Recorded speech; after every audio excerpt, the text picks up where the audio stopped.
ভারতের পশুর বাজারে যেন ধস নেমেছে। সারা পৃথিবীতে সবচেয়ে বেশি গরু রপ্তানিকারক দেশ হচ্ছে ভারত। এই ভারত সারা পৃথিবীতে গোমাংস বিক্রি করে থাকে, বিশেষত পার্শ্ববর্তী দেশসমূহে পাকিস্তান, বাংলাদেশ এবং কিছু আরব দেশেও কুরবানির সময়ে তারা বিপুল পরিমাণে গরু পাঠিয়ে থাকে, আর এ থেকে তারা বিপুল পরিমাণে অর্থ উপার্জন করে থাকে।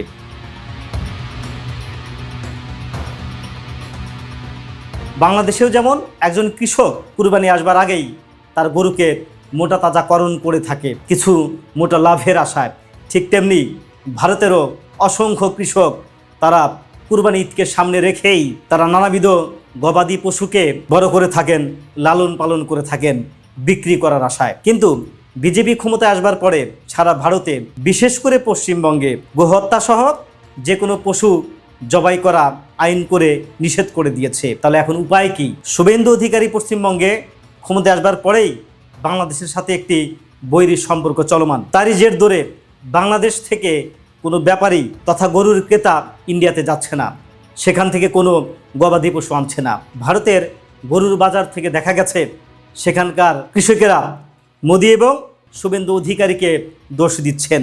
হিন্দুদের এইভাবে বাঁচানো যায় না দাদা ভাই, এইভাবে একদম টোটালি বাঁচা। শুভেন্দু অধিকারী মহাশয় ভুল করছেন। নির্দিষ্ট সালে যেমন কুরবানির প্রথা চলছিল সেই প্রথা চালু করে। আমার ঋণ আছে 9 লাখ টাকা, ঋণের বোঝা শুভেন্দু অধিকারীকে নিতে হবে। বিজেপিকে তারা অভিশাপ দিয়ে বলছেন আমাদের গরুগুলো নেবে কে? 1 লাখ টাকা দেনা আছে এই গরুর উপরে, কিন্তু আমরা কি করব? এগুলোর দাম কি নরেন্দ্র মোদী দেবে বা এগুলোর দাম কি শুভেন্দু অধিকারী দেবে?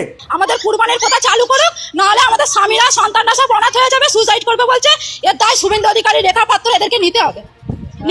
আমরা তো কৃষক, আমরা সারা বছরে এই পশু লালন পালন করেই জীবিকা নির্বাহ করে থাকি। তাহলে এখন আমাদের উপায় কি?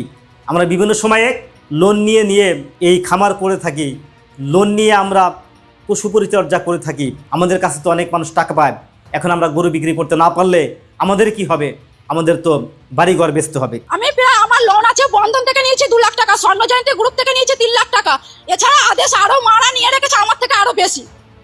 তাহলে আমি এই লোনগুলো কিভাবে চালাবো? পশু জবাই করা নিষিদ্ধ করার সাথে সাথে ভারতের পশ্চিমবঙ্গে অসংখ্য হোটেল বন্ধ হয়ে গেছে, সেখানে আর কোনো পশু জবাই হচ্ছে না। বিশেষত কলকাতা শহরেই শত শত গরুর মাংসের দোকান ছিল, সেগুলো তো বন্ধ হয়েছেই। স্থানীয় ক্রেতারাও এবং পাইকারেরাও কোনো পশু ক্রয় করছে না। কেনা বেচাটা চালু করে দিক, আমাদের গরুগুলো বেচাকেনা না হলে আমরা সুইসাইড করা ছাড়া আমাদের বাধ্যতা। সরকার যদি না দেনার দায় নেয় তাহলে আমাদের গলায় দড়ি দিতে হবে, বিষ খেতে হবে বা আত্মহত্যা করতে। যার ফলে ভারতের পশু খাতটা একেবারে ধ্বংসের দ্বার প্রান্তে। এই জায়গাটাতে বাংলাদেশের খামারিরা এবার যথাযথ দাম পাবে বলে অনেকের ধারণা, যদি ভারত থেকে গরু পাচার হয়ে না আসে। ভারতের গরু পাচার হয়ে এলে এদেশে গরুর দাম কমে যায়। তাছাড়া আমাদের কুরবানিতে যে পরিমাণ চাহিদা, তার থেকে কয়েক লক্ষ বেশি পশু রয়েছে আমাদের দেশে। সেই ক্ষেত্রে এবার যারা কুরবানি দিবেন তাদের জন্য দামটা সীমিত থাকবে বলে অনেকে ধারণা করছে। কিন্তু ভারত থেকে যদি পশু আসে তাহলে এদেশে পশুর দাম একেবারেই কমে যাবে। আমাদের খামারিরা তথা কৃষকেরা বেকায়দায় পড়তে পারে। সেজন্য আমাদের দেশের সীমান্তে অবশ্যই নজরদারি বাড়ানো উচিত, যাতে করে ভারতের গরু না আসে। তবে ভারতের পশু নিয়ে সেখানকার অনেক রাজনীতিবিদ বেকায়দায় রয়েছে, কারণ খামারিরা সেখানে নানা ধরনের কথা বলছে, আন্দোলন করার হুমকি দিচ্ছে। তবে আসছে ঈদকে সামনে রেখে আমাদের বাজার কেমন হতে পারে এবং মনিটরিং ব্যবস্থা কেমন হতে পারে তা এখন আমাদের সরকারেরই ভাবার বিষয়।